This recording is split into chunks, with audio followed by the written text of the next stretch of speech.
سے لڑنے کی اجازت نہیں دیتا کہ اپنی طاقت بڑھائی جائے۔ اس نے زمین پر فساد پھیلانے کو قتل سے بڑا فتنہ قرار دیا ہے، لیکن ساتھ ہی اپنی حفاظت کو ضروری بتایا ہے۔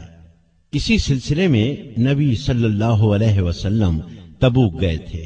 ابو بکر صدیق رضی اللہ عنہ نے بھی آپ کی اسی سنت پر عمل کیا کہ ان کے حملہ آور ہونے کا انتظار کرنے کے بجائے آگے بڑھ کر ان کا مقابلہ کیا جائے۔ سیدنا ابو عبیدہ بن جراح رضی اللہ عنہ مدینہ منورہ سے روانہ ہوئے تو ان کے ساتھ کوئی بڑی فوج نہیں تھی، لیکن ان کا دل اس یقین سے لبریز تھا کہ دشمن کتنا بھی طاقتور ہو ہمارے سامنے نہیں ٹھہر سکے گا۔ اس یقین کی اصل وجہ اللہ کی امداد پر پورا پورا بھروسہ تھا۔ غزوہ بدر، غزوہ احد، غزوہ احزاب اور غزوہ خیبر میں انہوں نے اس غیبی امداد کو اپنی آنکھوں سے دیکھا تھا۔ رسول اللہ صلی اللہ علیہ وسلم کے زمانے میں لڑی جانے والی ان سب جنگوں میں مسلمانوں کی تعداد کافروں کے مقابلے میں بالکل کم تھی، لیکن فتح مسلمانوں ہی کو حاصل ہوئی۔ دوسری طرف رومی بھی جنگ کی زبردست تیاریاں کر رہے تھے۔ وہ لڑائی میں کچھ کم ماہر نہیں تھے۔ ان کو ہر طرح کی امداد پہنچانے کے لیے ان کی پشت پر ایک بڑی سلطنت تھی۔ بہرحال ابو عبیدہ رضی اللہ عنہ کے راستے میں سب سے پہلے بصرہ کا شہر آیا۔ انہوں نے اس شہر کو نہایت آسانی سے فتح کر لیا۔ رومیوں نے اپنی طرف سے پوری تیاری کر کے مقابلہ کیا تھا۔ بصرہ کے بعد انہوں نے مآب بھی بہت آسانی سے فتح کر لیا۔ بہت خوب، یہ تو بہت مزے کی بات ہو گئی۔ بے شک یہ ابتدائی فتوحات سیدنا ابو عبیدہ رضی اللہ عنہ نے اللہ کی مدد اور ایمانی جذبے ہی سے حاصل کی۔ ان دو مقامات کی فتح کے بعد آپ جابیہ پہنچ کر رک گئے تاکہ اندازہ لگا سکیں کہ رومی اب کیا کرنے والے ہیں۔ ادھر دو جنگیں ہارنے کے بعد رومی ہوشیار ہو گئے تھے۔ پہلے وہ اس خوش فہمی میں مبتلا تھے کہ مسلمان ہمارے مقابلے میں ہیں ہی کیا، لیکن اب انہیں اندازہ ہوا کہ ان کا مقابلہ معمولی انسانوں سے نہیں ہے۔ چنانچہ انہوں نے ایک جگہ جمع ہو کر بھرپور مقابلے کی تیاریاں شروع کر دی۔ دوسری طرف ابو عبیدہ بن جراح رضی اللہ عنہ نے بھی حالات کا اندازہ لگا کر دربار خلافت کو رومیوں کی تیاریوں اور ارادوں کی خبر دی اور مدد مانگی۔ سیدنا ابو بکر صدیق رضی اللہ عنہ نے فوراً فوجی مدد روانہ فرمائی اور جو دوسرے سالار روانہ فرما چکے تھے انہیں بھی پیغام بھیجا کہ ابو عبیدہ کے پاس پہنچ جائیں۔ ایسا ہی حکم آپ نے خالد بن ولید کو بھی بھیجا، یعنی وہ بھی عراق سے شام پہنچ جائیں۔ لیکن چچا جان، محاذ جنگ سے اتنی دور ہونے کے باوجود انہوں نے مشکلات کا اندازہ کس طرح لگا لیا؟ بات یہ ہے کہ جو لوگ اللہ پر سچے دل سے ایمان لاتے ہیں، اس کے احکامات پر پوری طرح عمل کرتے ہیں، اللہ تعالیٰ ان کی خاص مدد فرماتا ہے اور بعض دفعہ ان کے ذہنوں میں درپیش حالات سے نمٹنے کی تدبیریں سجھا دیتا ہے۔ تو سیدنا ابو بکر صدیق رضی اللہ عنہ کو بھی اس غیبی تائید الہی سے جنگ کے محاذ پر پیش آنے والی مشکلات کا اندازہ ہو گیا تھا۔ چنانچہ انہوں نے تمام سپہ سالاروں کو حکم دیا کہ ابو عبیدہ کی مدد کے لیے پہنچ جائیں۔ جب سب لشکر ان کے پاس پہنچ گئے تو سپہ سالار خالد بن ولید رضی اللہ عنہ کو بلا لیا گیا، اس لیے کہ وہ بہت زیادہ بہادر تھے اور جنگی تدبیریں اختیار کرنے میں اللہ نے انہیں خاص قابلیت عطا کی تھی۔ اس موقع پر انہی کو سالار اعلیٰ بنانا مناسب تھا۔ غزوہ موتا میں کامیابی حاصل کرنے پر رسول اللہ صلی اللہ علیہ وسلم نے انہیں سیف اللہ یعنی اللہ کی تلوار کے لقب سے نوازا تھا۔ جنگ جیتنے کی خاص صلاحیتیں اللہ تعالیٰ نے انہیں عطا فرمائی تھی۔ سالار اعلیٰ بن کر انہوں نے اپنی قابلیت اور بہادری کا پورا ثبوت دیا۔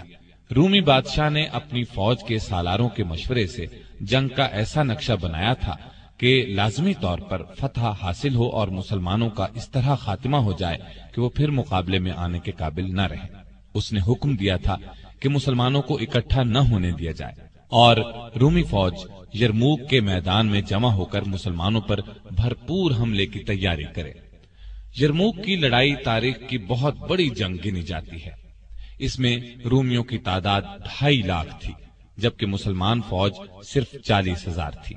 جنگ کے ساز و سامان میں بھی رومی بہت بڑھے ہوئے تھے۔ ان کی فوجی تربیت بھی زبردست انداز میں ہوئی تھی۔ لیکن دوسری طرف بھی آخر سیف اللہ تھے۔ خالد بن ولید رضی اللہ عنہ نے بھی اللہ کی مدد سے ایسی جنگی تدبیریں اختیار کی اور مسلمان مجاہد ایسی بہادری سے لڑے کہ بہت تعداد اور بھاری ہتھیار کچھ بھی کام نہ آئے۔ رومی بدحواس ہو کر بھاگے، ان کی بہت بڑی تعداد ماری گئی۔ اللہ تعالیٰ نے مسلمانوں کو شاندار فتح سے نوازا۔ یہاں یہ بات بھی جان لیں کہ اللہ کی طرف سے ایسی امداد حاصل کرنے کے لیے پکا سچا مسلمان ہونا ضروری ہے۔ مسلمان ہوں بھی حق پر، اپنی طرف سے انہوں نے جنگ کی تیاریاں بھی پوری کی ہوں۔ اس جنگ میں مسلمانوں کو اسی لیے فتح ہوئی تھی، وہ ان ظالم رومیوں کا زور توڑنے کے لیے شام آئے تھے جو بلا وجہ مدینے پر حملہ کرنے کی تیاری کر رہے تھے، اور انہوں نے جنگ کی پوری تیاری بھی کی تھی۔ ایک روایت کے مطابق جنگ یرموک میں کئی سو ایسے صحابہ شہید ہوئے جنہوں نے غزوہ بدر اور غزوہ احد میں شرکت کی تھی۔ تب تو مسلمانوں کا بہت نقصان ہوا۔ اسے نقصان نہیں کہنا چاہیے۔ اللہ کے ان خاص بندوں کی زندگیوں کا تو سب سے بڑا مقصد ہی یہی تھا کہ اللہ کے لیے اپنا سب کچھ قربان کر دیں۔ بلکہ غالب نے کیا خوب کہا ہے، جان دی ہوئی اسی کی تھی، حق تو یہ ہے کہ حق ادا نہ ہوا۔ یہ ان بزرگوں کی قربانیوں ہی کا نتیجہ ہے کہ پوری دنیا میں اسلام کا جھنڈا لہرا رہا ہے۔ یورپ اور امریکہ کے شہروں میں اذان کی آوازیں گونج رہی ہیں۔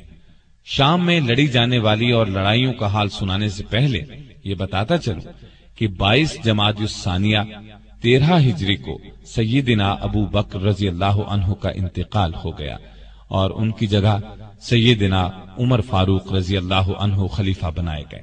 انہوں نے خلافت کا منصب سنبھالنے کے کچھ دن بعد ہی سیدنا خالد بن ولید رضی اللہ عنہ کو ان کے عہدے سے ہٹا کر سیدنا ابو عبیدہ بن جراح رضی اللہ عنہ کو اسلامی افواج کا سالار اعلیٰ بنا دیا۔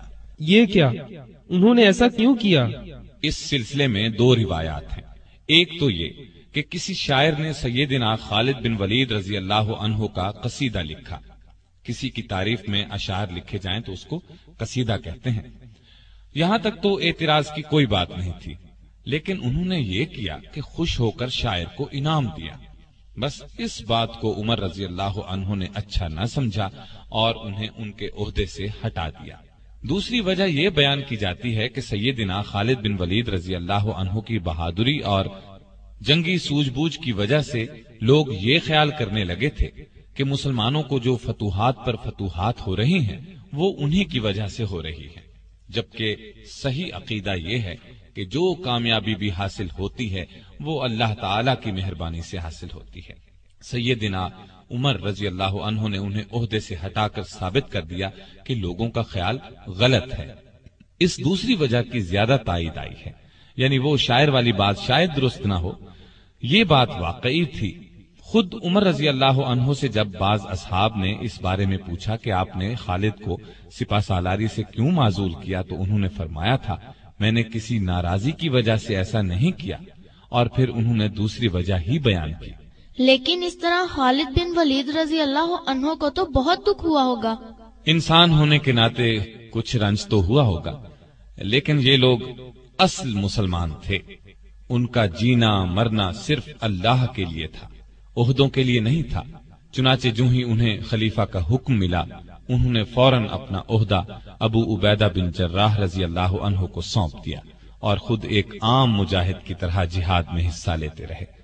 لطف کی بات تو یہ ہے کہ یہ حکم انہیں اس وقت ملا جب وہ تاریخی شہر دمشق کا محاصرہ کیے ہوئے تھے۔ ایک روایت یہ بھی ہے کہ یہ حکم جنگ یرموک کے موقع پر دیا گیا۔ یرموک کی جنگ جیتنے کے بعد مسلمان مجاہدوں نے جس طرح اپنی کوششوں کو آگے بڑھایا، اس سے ان کی عظمت اور دانائی ثابت ہوتی ہے۔ روم کا بادشاہ ہرقل ایک بہت بڑی سلطنت کا مالک تھا۔ صرف ایک جنگ ہار جانے سے اس کی طاقت ختم نہیں ہو گئی تھی، ایک جنگ ہار کر اس کا پارا اور چڑھ گیا تھا اور اس نے مسلمانوں کو شکست دینے کی ٹھان لی تھی۔ چنانچہ وہ شام کے بڑے شہر ہمس پہنچ گیا اور مسلمانوں پر بھرپور حملے کی تیاریاں کرنے لگا۔ ایسی صورت میں ضروری تھا کہ مسلمان بھی اپنی پوری قوت اس کی فوج کا مقابلہ کرنے کے لیے جمع کرتے، لیکن انہوں نے تو کمال کر دیا۔ اپنی فوج کو 3 حصوں